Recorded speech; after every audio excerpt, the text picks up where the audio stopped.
پھر صبح دوام زندگی، اس کے بعد جو زندگی آئے گی وہ ہمیشہ رہنے والی آئے گی، ہمیشہ.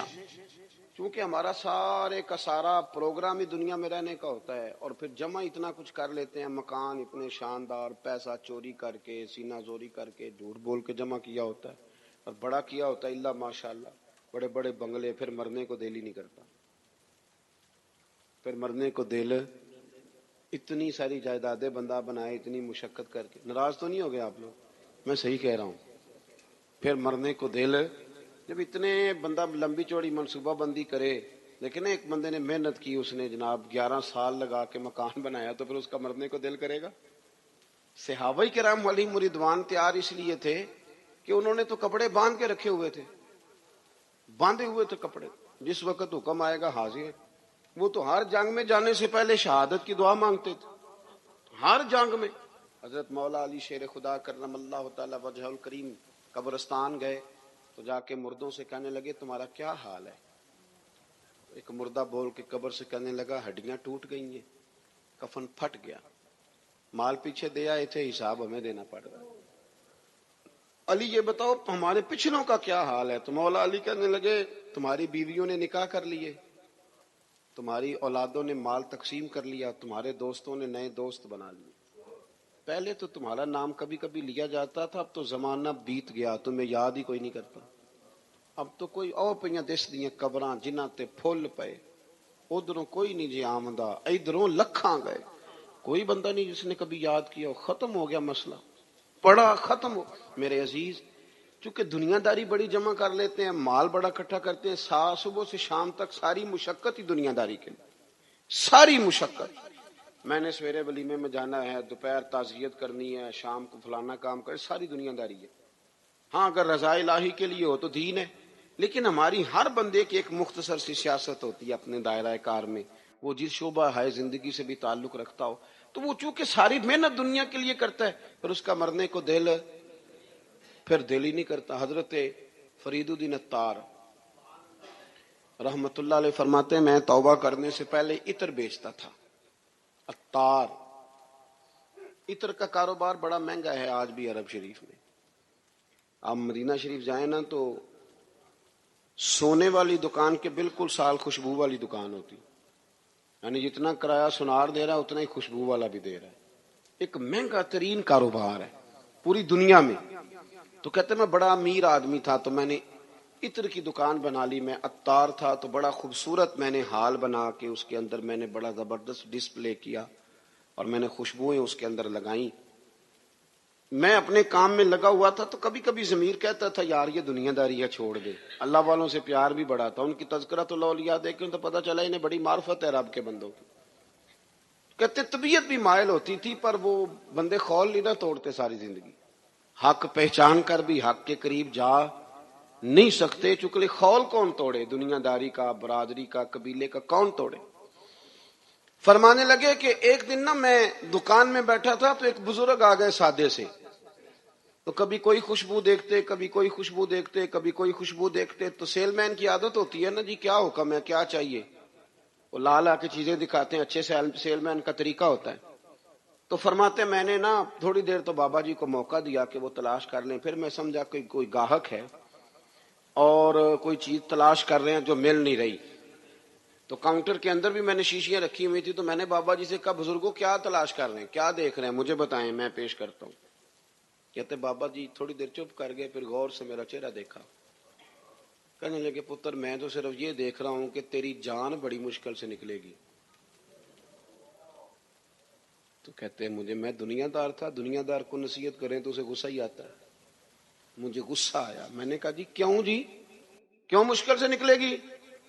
کہنے لگے یار تو نے مال ہی بڑا جمع کیا ہوا، جب تم مرنے لگے گا کبھی یہ بوتل یاد آئے گی، کبھی یہ والی یاد آئے گی، کبھی یہ والی یاد آئے گی، کبھی فلانے بینک والا اکاؤنٹ پریشان کرے گا، کبھی دوسرا کرے گا، کبھی وہ والی زمین، کبھی تو کیسے مرے گا، تیرا تو مرنے کو دل ہی نہیں چاہے، تو نے تو دنیا داری.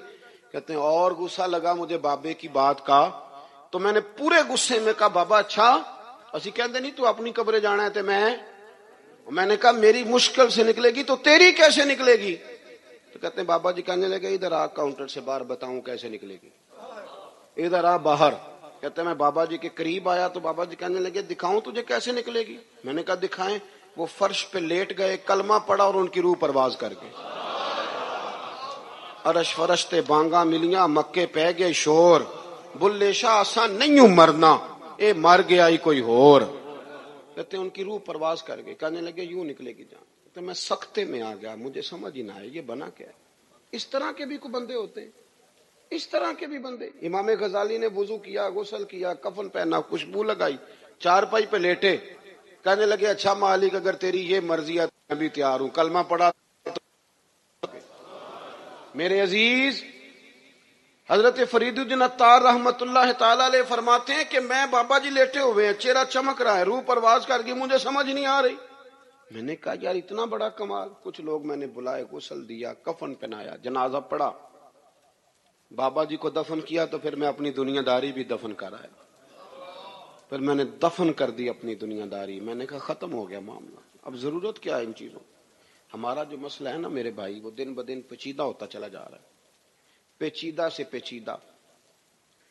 دینداری کریں, آخرت کے لیے کوئی خزانہ, قیامت کے لیے. بخاری مسلم میں حدیث ہے, نبی کریم صلی اللہ تعالی علیہ وآلہ وسلم نے ارشاد فرمایا کہ اللہ تبارک و تعالی نے جنت میں میرے غلاموں کے لیے ایسی نعمتیں تیار کی ہیں کہ باقی ساری امتیں رشک کریں گی.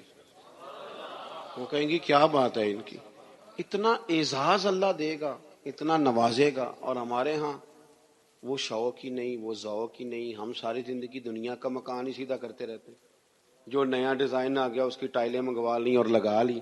تھوڑا سا فکر کریں, شوق پیدا کریں آخرت کے لیے. آپ دیکھیں نا نبی کریم صلی اللہ تعالی علیہ وآلہ وسلم کی خدمت میں خاتون حاضر ہوئی, اس کا بیٹا بدر میں شہید ہو گیا تھا. تو عرض کرنے لگی حضور بتائیں میرا بیٹا کہاں ہے, میرا بیٹا کہاں ہے میرا پتر. فرمایا کیا کرے گی؟ عرض کی یا رسول اللہ اگر وہ جنت میں نہ ہوا تو پھر کھول کے روؤں گی, اگر وہ جنت میں ہے تو پھر اللہ کا شکر ادا کروں گی. تو سرکار بیٹھے تھے مسجد نبی میں, نظر اٹھائی تو فرمایا بی بی 8 جنتیں ہیں, جو سب سے اعلیٰ جنت ہے وہ رب نے تیرے بیٹے کو عطا کی ہے.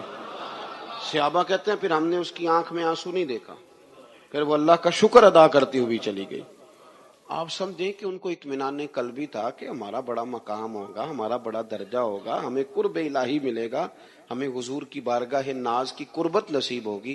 اپنی زندگی میں اپنی آخرت کے لیے ضرور تیاری کریں. دیکھ لیں کہ نیکیوں کا حجم کیا ہے.